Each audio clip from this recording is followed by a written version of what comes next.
So you're talking about women not needing to do it all and realizing that we all need support, no matter what stage of business we're in or even what stage of parenting we're in.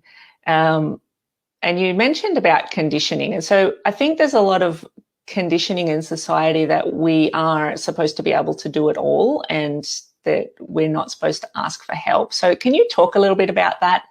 How do we shift that mindset if it's something that we still personally hold on to? Because what you see on, say, social media, for example, when you look at successful women in business, you see them doing it all and that, but what many of them don't show is the team of people that they have behind them, the team in the business and the team in the home. It's not really that well spoken about. Oh, absolutely. And I think it's such an important topic to talk about. And the very successful woman will not even answer that question because they're like, why are you even asking me about who runs my house? What would you ask my husband that? So they get really offended, which right. But I think at the same time, us all women as a group, we kind of need to educate ourselves and be realistic about what it actually means. They say behind a successful man is a strong woman, but behind a successful woman is a whole army of help, right? And that's something that not many people talk about because it looks great on Instagram if you're just on top of it all, right? And you are a champion.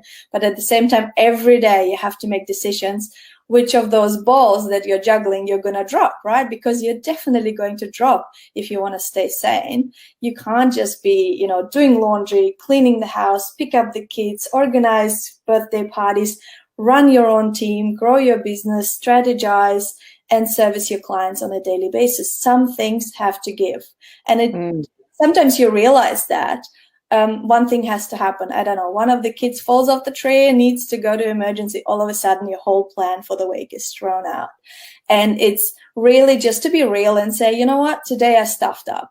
I actually sent my child to book week school and I didn't realize it was book week school. Oh, well, bad luck. He will survive, right?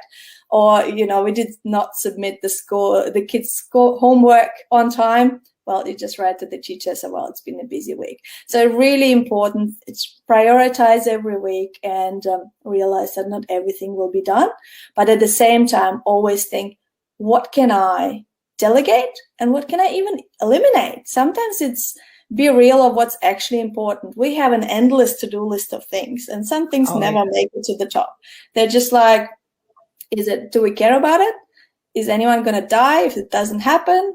It's just really, really be critical about things. And one thing we realized, things that are important to us, is that we have dinner together every night. It might only be 10 minutes. It might not last longer because it's all of a sudden rush. Or, that the house is tidy, which means we have to declutter and get rid of all this nonsense that all of a sudden just explodes everywhere. But also at work is sometimes delegating means you give someone a task that will only take you an hour because you know how to do it. It will take someone else 3 hours, but it will give you 1 hour of mind space to work on something more critical, right? It might be easy for you because you've done it 100 times. And it also might mean that you need to take 10 minutes to rework it, but it won't be perfect. But at the same time, it gives you the time and space to do something more critical. And the same applies if you get a cleaner and they don't fold the laundry your way. Who cares? It's done. It's out of sight and the clothes are where they need to be. So it's kind of that priority setting and then realizing, okay, is this really important to me? Does it make me happy? Will it make my kids happy? Will the kids remember that you were at the food stall at school selling cupcakes?